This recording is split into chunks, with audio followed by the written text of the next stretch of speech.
In this video, I will show you how to change the internal batteries in this Dodge Dakota key fob.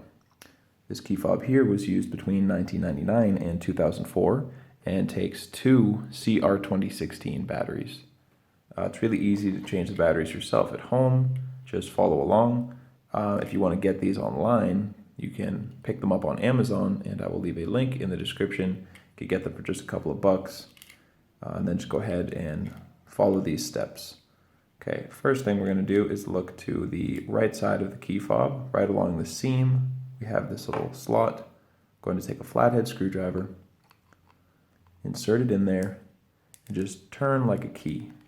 Just turn like that gently until you've created a little bit of an opening there. Now I like to just put it in, twist a little bit more until the two parts come apart like that. Now what we have here are two batteries stacked on top of each other. You can use your flathead screwdriver, or I find it easier to just get under the first one with your fingernail. Just lift it up, set that aside, and now this one sits in there a little bit deeper, so I like to push down on it like that to lift up that edge and expose it, and then again, fingernail, flathead screwdriver, whatever works for you. You just get under it and pry it up like that.